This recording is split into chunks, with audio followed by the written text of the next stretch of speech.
강혜신의 오늘의 미국.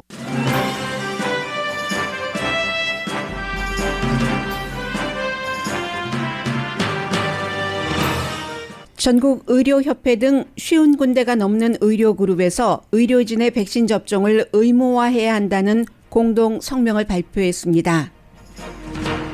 뉴욕시장은 오늘 아침 경찰과 교사 등을 포함한 공무원은 모두 백신 접종을 받거나 아니면 일주일에 한 번씩 테스트를 받아야 한다고 밝혔습니다.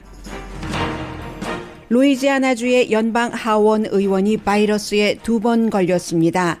트럼프 전 대통령 측근인 그는 코로나 바이러스는 중국의 공격이라면서 무시하라고 주장해왔습니다. 델타 변이 바이러스가 올가을 심각한 사태를 일으킨다면 바이든 대통령의 정책도 모두 묻혀버리고 민주당은 내년 중간 선거에서 의석을 잃을 가능성도 높아집니다. 미국이 올바른 방향으로 가고 있는지에 대한 미국인들의 낙관적인 생각이 5월 달 이후 20%나 줄어들었습니다.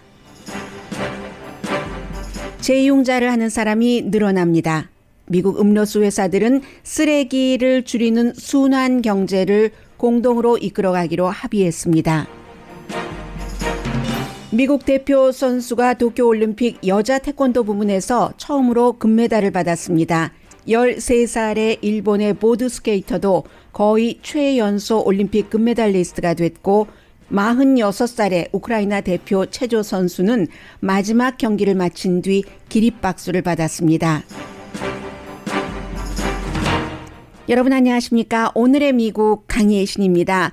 좀 전에 약 한 15분도 채 되지 않았습니다.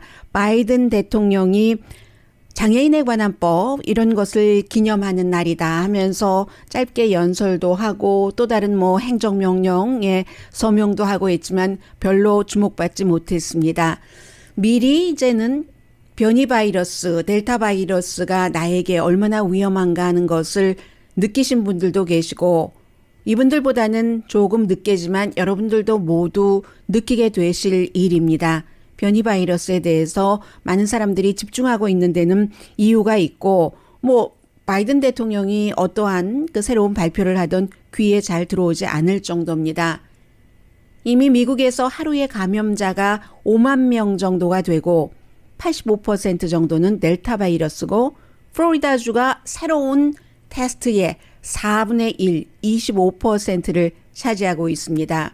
이런 것을 보면 잘 알 수 있죠. 플로리다주는 공화당이 이제 그 전국 행동위원회, CPAC 같은 모임에서도 지난해도 올해도 마스크도 쓰지 않고 거리두기도 하지 않고 다녀와서 사람들이 하는 얘기는 워싱턴과 플로리다는 너무 다르다. 워싱턴은 마스크를 쓰고 왜 그렇게 쓰는지 모르겠다 하고 얘기를 했었고 그러한 행동들이 그대로 지난해 CPAC, 올해 CPAC 이런 모임에서 연결이 되면서 플로리다주가 백신 접종률도 그다지 높지 않고 전체 확진자의 4분의 1을 차지하는 겁니다.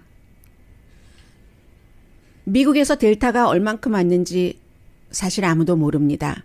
델타만이 알 수 있을지 델타도 모를지도 모릅니다. 그렇기 때문에 먼저 델타 바이러스가 시작이 된 영국이라든가 인도를 많이 쳐다보고 있는데 미국은 전반적인 백신 접종률이 인도는 아니지만 영국에 비해서 굉장히 낮은 편이고요. 파우치 박사가 어제 경고를 했죠. 백신 접종이 지금 더 늘어나지 않는 것, 이런 것은 잘못된 방향이다.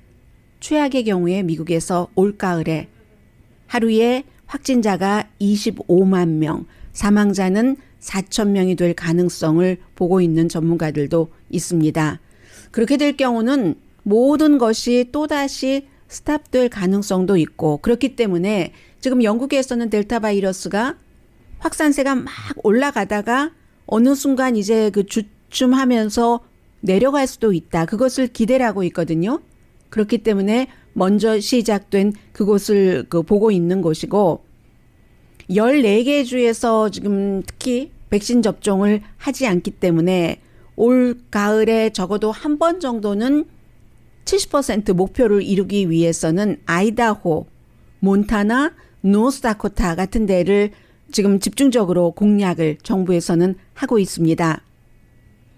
의사, 간호사, 약사 등 많은 헬스케어 종사자들을 대표하는 그들이 속해 있는 헬스케어 그룹 57군데에서 공동 성명을 발표했습니다. 적어도 우리 직업군, 우리 의료업계에서 일하는 사람들은 백신 접종이 의무화돼야지 된다. 헬스케어 종사자들도 그렇고 가족, 커뮤니티 모두에 그럴 수밖에 없다라고 얘기를 하면서 의료 종사자와 가족, 커뮤니티, 국가의 건강과 안전이 백신에 의해 좌우된다. 이렇게 얘기를 했습니다. 알라바마, 플로리다, 미주리주의 병원 관계자들도 마찬가지 주장을 하면서 지금 적어도 의료진들에 있어서의 백신 접종 의무화를 강조를 하고 있습니다. 미국의 널싱홈에서 일하고 있는 의료진 가운데서도 백신 접종을 완전히 받은 사람은 평균 60%밖에 안 됩니다. 예를 들어서 뭐 시병원, 카운티 병원 이런 그 병원은 조금 더 규제가 까다롭고 그렇기 때문에 그런데 널싱홈은 기본적인 이런 그 시스템적인 헬스케어 병원보다는 좀 규제가 약하기 때문에 60%밖에 안 되면 레드 스테이트의 널싱홈 종사자들은 훨씬 이것보다 아래라는 거죠. 백신 접종률이. 미국 전체적으로 백신 접종률은 질병통제국에서는 지금 49.1%로 보고 그 밖에 이제 많은 뭐 워싱턴 포스트라든가 뭐 존스 홉킨스 그 밖에 매체들이 로이터 따로 계산을 하는데 그것은 이제 50% 넘는 것으로 나오고요. 영국에서의 그 데이터는 미국 아직 50% 안 되는 것으로 나옵니다. 미국인의 66%는 다른 직업군이라면 몰라도 헬스케어 종사자는 백신 접종을 받아야지 된다 하는 것을 지지합니다. 물론 그 헬스케어 종사자가 아닌 뭐 교사라든가 그 밖에 다른 직장인에 대해서는 꼭 백신 접종을 의무화할 것인가 여기에 대해서는 의견이 엇갈리긴 합니다. 프랑스에서는 헬스케어 워커 백신 접종 의무화 법안이 통과됐고 9월 30일부터는 12살 이상은 의무적으로 일반인들도 백신 접종을 받아야지 됩니다. 9월 15일부터 프랑스에서는 전국적으로요. 지금 미국에서는 성명서가 나오는 수준이고 미국도 아마 이 같은 강제성을 발동할지도 모르겠습니다. 프랑스에서는 9월 15일부터 의료 분야에서 일하는 사람이 백신 접종을 받지 않았으면 정직당합니다. 프랑스도 뭐 지금까지 미국과 인구를 비교하면 작잖아요. 그런데 11만 명 사망했고 하루에 2만 개 케이스. 이달 초에 몇천 명이었거든요. 미국은 뭐 이보다 많지만 하루 뭐 거의 5만 명 되지만 그런데도 이렇게 헬스케어 워커에게 백신 접종을 의무화하는 법에 반대라면서 2주일 전 시위 때보다 훨씬 많은 16만 명이 나와서 시위를 했습니다. 물론 이 시위대의 뒤에서는 많은 극우 정치인들이 여기에 반대한다는 데에 동조를 하거나 아니면 리드를 하는 것이었습니다. 그러자 이마누엘 마크롱 프랑스 대통령이 자유 얘기를 하는데 내 몸을 내가 자유롭게 하지 왜 백신 접종을 강요를 해? 라고 얘기를 하는데 내일 당신의 어머니, 아버지 또는 당신이 바이러스에 감염돼도 그런 얘기를 할 수 있겠는가. 그러고서 무슨 자유. 이게 이제 프랑스의 임마누엘 마크롱 대통령의 얘기입니다. 뭐 시위대는 아주 질서정연하게 의사표시를 하고 했지만 아무리 시위대가 그 정도의 그 질서정연함을 보여준다 하더라도 바이러스를 물리치지는 못합니다. 백신만이 바이러스를 이길 수 있습니다. 이게 이제 임마누엘 마크롱의 대통령이고요. 뭐 여러 가지 이유가 있죠. 뭐 유럽에서나 미국에서나 백신에 대한 아주 근본적인 회의감. 뭐 트럼프 전 대통령도 그랬잖아요. 자폐증 이런 것과 관련해서 본인의 이 간접적인 경험도 조금 포함됐고 어린이들 뭐 자폐증이 일어날 수 있다는 뭐 이런 형태의 여기에 대해서는 의견이 엇갈리고 있긴 합니다. 그 밖에도 뭐 정부가 소수인종에게 나쁘게 한다느니 정부가 마이크로칩을 심는다느니. 그런데 이제 이 같은 백신에 대한 회의감이 미국에서 가장 높다는 거죠. 캐나다 같은 경우는 백신을 제조하지 않는 국가지만 처음부터 시작은 늦었지만 계속 백신 접종률이 올라가고 있거든요. 미국의 전체적인 백신 접종률 질병통제국이 49.1%로 보는데 캐나다가 미국보다 많습니다. 52몇 %고 계속 캐나다는 늘어나는 추세거든요. 미국은 완전히 지금 막혀 있는 상태이고요. 그러니까 결국은 코로나 바이러스는 로컬리 잘 하면은 로컬에서는 적어도 좋은 이런 특수성이 있기 때문에 오늘 아침에 빌 드 블라지오 뉴욕시장이 뉴욕시의 모든 공무원들은 백신을 맞거나 아니면 일주일에 한 번씩 테스트를 해서 음성이라는 것을 증명해야지 된다. 9월 13일부터 이제 완전하게 뭐 백신 추가 백신 같은 것도 확보해 놓고 하기 위함이겠죠. 9월 13일부터 시행된다고 하는데 하루 확진자가 800명, 6월 달보다 3배 늘어났습니다. 로스앤젤레스는 이것보다 훨씬 많고요. 인구도 많으니까. 뉴욕시는 이미 지난주에 헬스케어 종사자는 백신 접종 의무화를 발표를 했고 이번에는 그럼 34만 명 정도 되는데요. 교사도 포함되고 여기에 경찰도 포함됩니다. 놀라지 마십시오. 뉴욕 경찰의 백신 접종률은 43%밖에 안 됩니다. 리버럴한 도시 뉴욕이지만 또 특수 집단, 이 경찰이라는 특수 집단의 백신 접종률은 이렇게 전국 평균보다도 훨씬 낮죠. 뉴욕의 경우는 뭐 인구 한 700만 명 된다고 할 때 500만 명 정도가 백신 접종 받았습니다. 그리고는 이제 루이지아나의 연방 하원 의원의 두 번째 감염과 그의 이제 백신에 대한 입장, 태도, 말 같은 것도 굉장히 주목이 되는데요. 잘 알려진 의원은 아닙니다. 그러나 트럼프 전 대통령과 굉장히 가깝게 지냈고 특히 트럼프 전 대통령의 경제 정책을 굉장히 지지했었던 연방 하원 의원 클래그 해긴스입니다. 삼지군가 그래요. 혹시 루이지아나주에서 이 방송을 듣고 계신 분들이 계시다면요. 혼자만 감염된 게 아니라 부부가 같이 와이프도 감염됐고 아들도 감염됐습니다. 이 코로나 바이러스의 특징이 남편과 아내가 가장 가까이 지내기 때문에 이 부부 사이에서 옮겨가는 이런 비율이 상당히 높죠. 첫 번째보다 우리 두 번째는 더 힘든 도전이 될 것이다. 이렇게 얘기를 했고 그리고 이 부부는 역시 첫 번째도 처음에도 이제 지난해 1월 그러니까 지난해 2020년 1월이면은 세상에 코로나 바이러스가 많이 알려지기 전이었죠.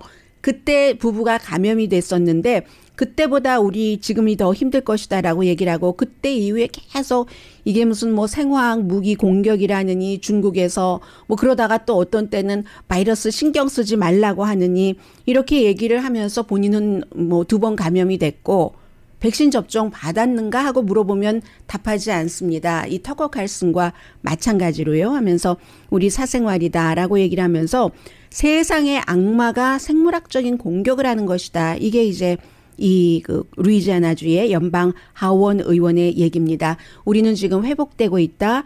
회복되기를 모든 사람이 바라죠. 그리고 아주 치료를 너무너무 엑셀런트한 치료를 받고 있다.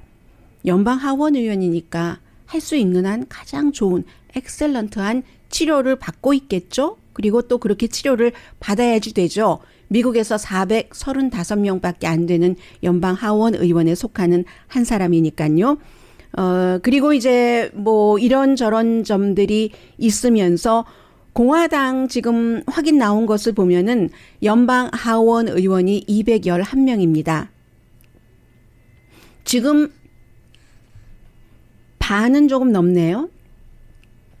114명이 백신 접종을 받았다고 확인이 된 숫자만 이것보다 분명히 더 있겠죠. 덜 있는 것은 아니고 공화당은 그렇고 트럼프 전 대통령도 백악관 떠나기 전에 백악관에서 대통령으로서 그 부부가 전부 가족이 백신 접종 받았습니다.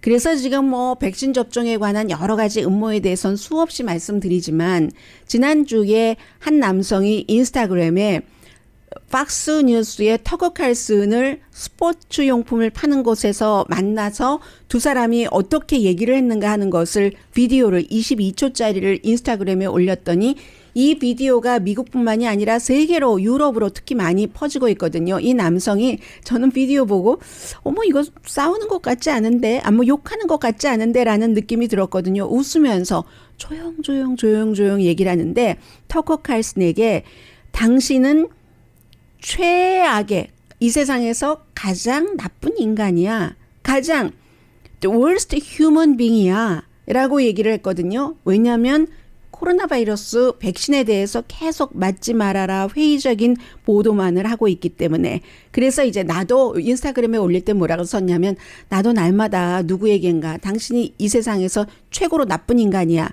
이런 말을 하지는 않는다고. 그리고 최고로 나쁜 인간은 그렇게 많이 있는 게 아니잖아요. 본인이 접할 수 있는 그 주변 환경에서. 그런데 이렇게 돼서 내가 터커 칼슨을 만나서 이렇게 됐다. 근데 비디오를 보면은 서로 나아지게 얘기를 하면서 터커 칼슨이랑 웃음을 보이는 때도 있고 그게 아니고 이렇게 하려고 하는 그런 모습이요.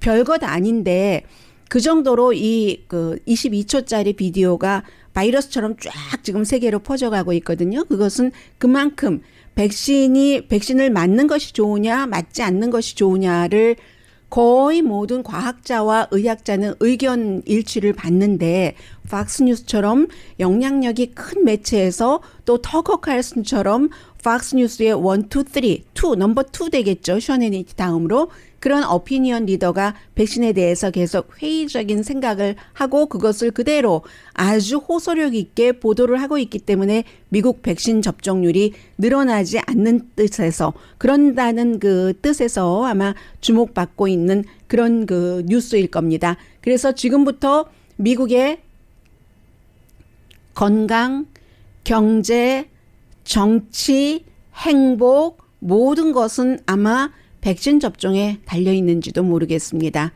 영화배우 션 펜이 한 얘기가 오늘 아침에 굉장히 주목되더군요. 나는 내 영화 그 세트장에 있는 모든 사람들이 백신 접종을 받기 전까지는 그 세트장에서 촬영하지 않겠다. 션 펜의 얘기입니다.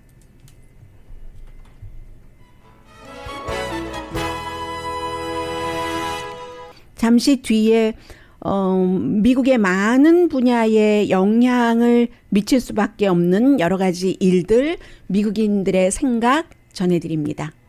라디오 서울 방송 오늘의 미국 듣고 계십니다. 지금 예상을 뛰어넘고 있습니다. 산불, 홍수, 유럽에서는 런던 쪽으로 자연재해가 넘어갔는데 미국, 아시아도 마찬가지입니다. 미국에서 85군데 산불이 일어나서 이미 140만 에이커를 태웠습니다.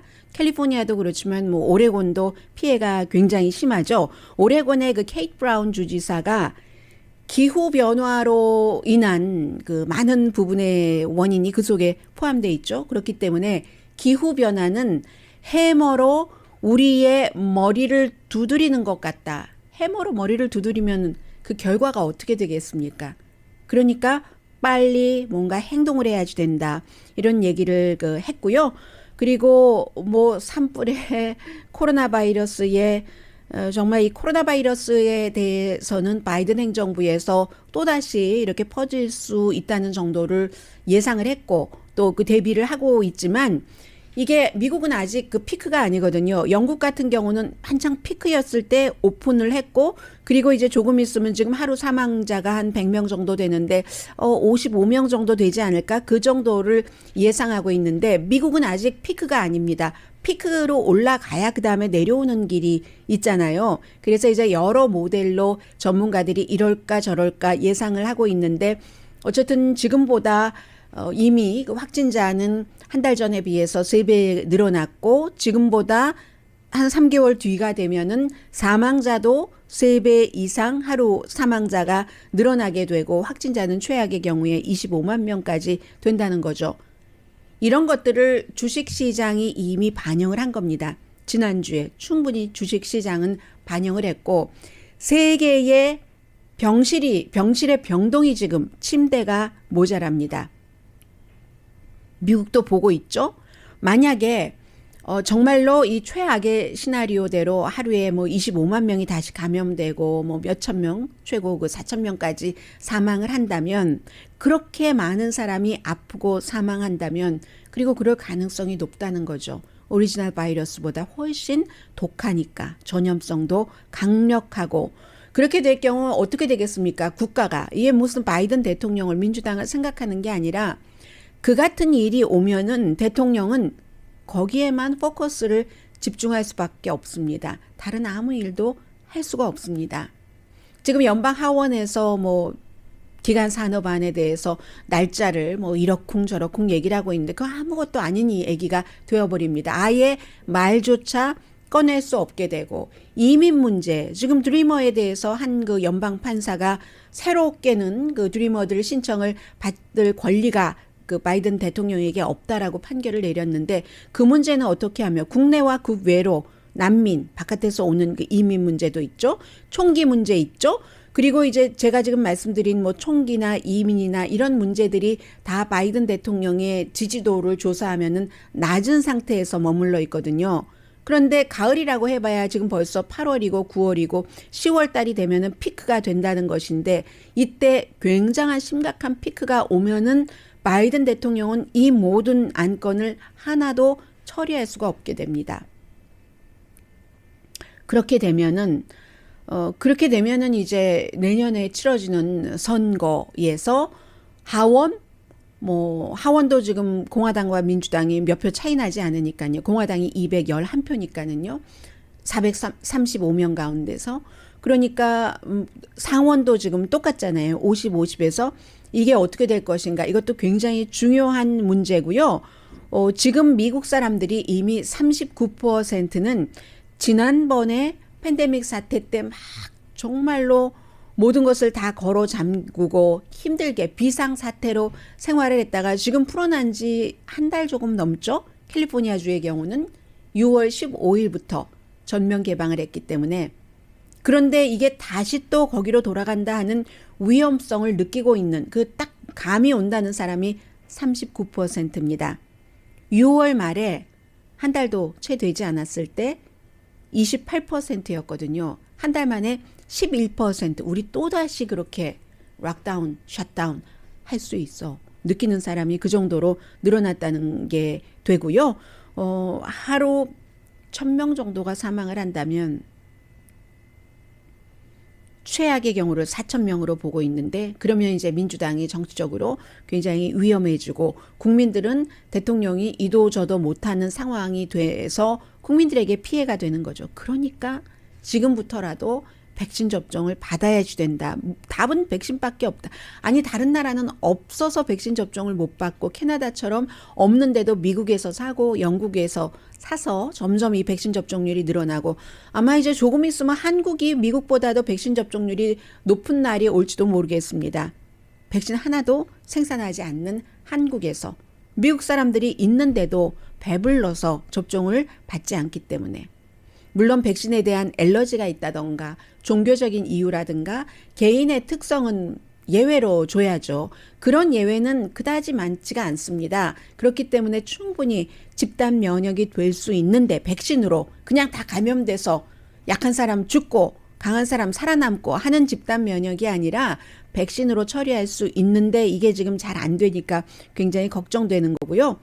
그리고 이제 이런 분위기가 생기니까 5월 달 이후에 미국에 대해서 그 낙관적인 여러 가지, 미국이 지금 올바른 방향으로 가고 있는가 하는 그 같은 생각이 20포인트가 내려갔답니다. 1월 25일에 대통령이 취임을 했으니까 2월, 3월, 4월, 5월, 그때가 이제 100일 돼서 조사를 했을 때죠. 지금은 이제 6개월 됐잖아요. 6개월 됐는데 이 낙관적인 분위기가 계속 내려가서 55%가 미국이 지금 나아가고 있는 게 올바른 방향인가 하는 것에 대해서 긍정이 아니라 회의적인 시각을 갖고 있답니다.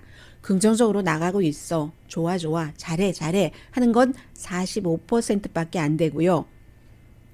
회의적인 시각이 55%인데 5월 2일, 5월 초 100일을 맞아서 조사했을 때는 회의적인 게 36%였거든요. 그러면 지금 5월 초와 지금 7월 말을 비교를 할 때 28%나 올바른 방향으로 가고 있어 라고 생각했던 사람이 28% 줄어들었다는 계산이잖아요. 아무튼 지금 그렇게 되고 있고요. 민주공화, 무당파 모두 낙관적인 것이 줄어들었습니다. 민주공화, 무당파가 더 많이 괜찮을 것 같아 이 정도면 이런 생각이 더 많이 줄어들었다는 거고요. 그럼에도 불구하고 민주당은 71%가 앞으로 1년에 대해서 굉장히 좀 낙관적인 시각을 갖고 있고 바이든 대통령의 팬데믹 이것을 어떻게 핸들하는가 하는 것은 93%가 지지하고 있습니다. 그리고 나머지 앞서 말씀드린 이민, 범죄, 총기 규제 이런 것은 40% 지지율밖에 나오지 않고요. 공약 지키기에 대해서는 공약을 했던 것을 지금 6개월 지났는데 잘 지키고 있는가?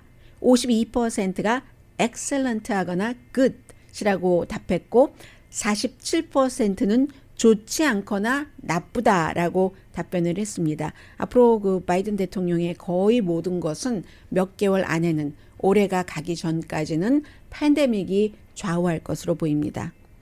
잠시 뒤에 경제 관련 뉴스 전합니다.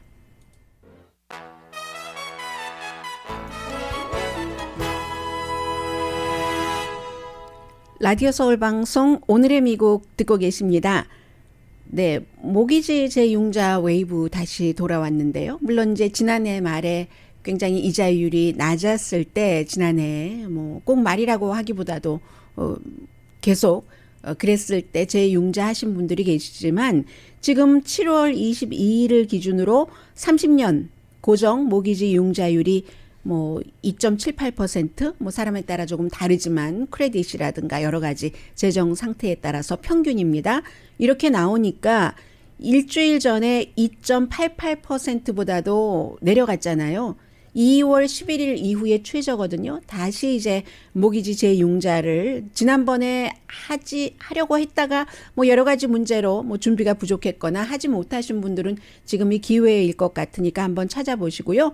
지난번에 하셨던 분들은 또 하실 필요는 없을 것 같아요. 별로 크게 차이가 나지 않으니까 그때 하신 분들은 지금 하셔도 별 인센티브는 없을 겁니다. 그렇지만 모기지 재융자 비용을 0.5%를 팬데믹 기간 중에는 안 내기로 했고 8월 1일부터 효력이 발생을 하니까 그러니까 이제 이번에 재융자 하시는 분들은 이중으로 크게 이제 좀 혜택을 보실 것 같고요. 한번 챙겨보세요.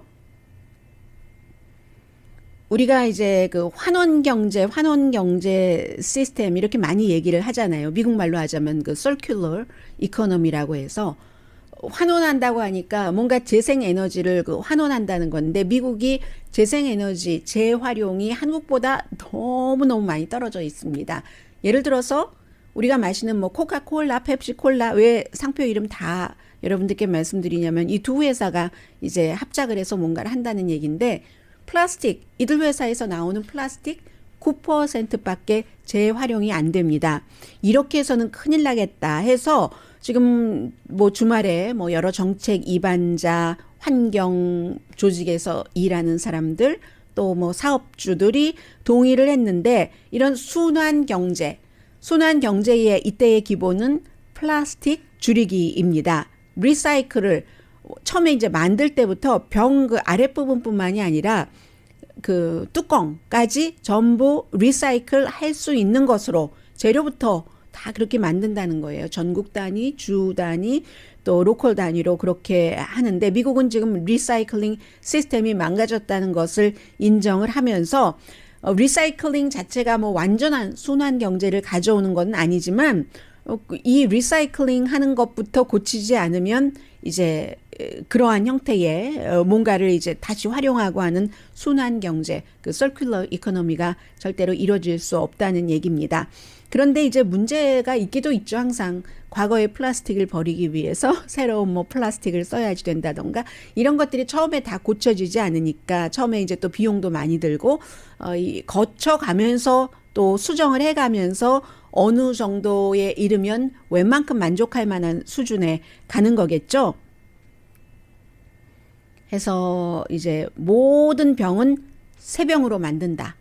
모든 병이 지금 바다에 던져져서 뭐 물고기가 먹고 사람에게 다시 돌아오고 하는 그런 일들을 막기 위해서 모든 병은 새로운 병으로 한다 하고, 미국 사람들은요 이런 그 효율적인 리사이클링 프로그램 같은 것을 뭐 회사들이나 서로 협업하고 하는 것을 68% 지지합니다. 그리고 오늘 이제 그 바이든 대통령이 앞서 그 장애인법 이런 것에 대해서 말한 것에 코로나 바이러스와 연관이 돼 있기 때문에 말을 했는데 제가 여러분들께 미처 전해드리지 못했거든요. 코로나 바이러스를 겪으신 분들은 다 말씀하십니다. 완쾌가 된 것 같은데 완쾌된 것 같지 않다는 말씀이죠.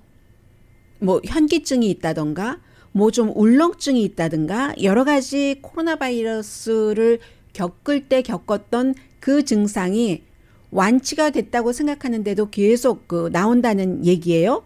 뭐 좀 머리도 아픈 것 같고 숨쉬기도 힘들고 심장박동도 뭐 쿵쾅쿵쾅 더 전보다 강해지는 것이 여전한 것 같고 때때로 뭐 정신적인 것도 있겠죠. 그래서 바이든 대통령이 아침에 얘기한 게 서명한 게 장기적인 코로나 바이러스로 인한 신체적인 정신적인 어떤 그 피해, 정신적인 신체적인 균열 이런 것들도 장애인 보호법에 따라서 어떤 그 처우를 받을 수 있다 하는 그런 내용의 서명을 한 것이거든요. 그래서 전체적으로 코로나 바이러스 코비드-19 환자의 23%니까 거의 4명 가운데 1명이에요.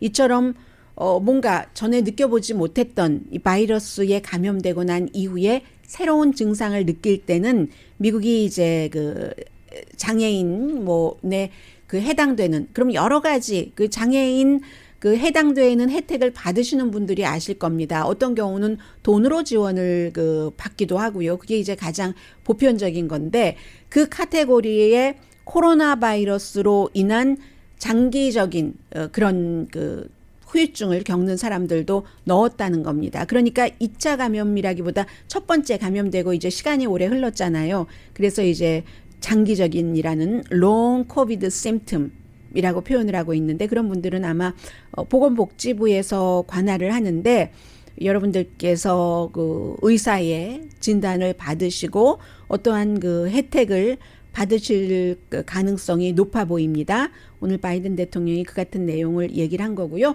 그리고 이제 잠시 뒤에 올림픽에 관해서는 제가 스포츠 뉴스가 아니기 때문에 그 모든 뭐 지금 메달의 그 데이터를 집계한다던가 그런 것은 하지 않겠지만 아주 그 눈에 띄는 모든 사람들에게 공통적인 그런 스토리들은 있잖아요. 그런 스토리들은 전해드리겠습니다. 잠시 뒤에 뵙겠습니다.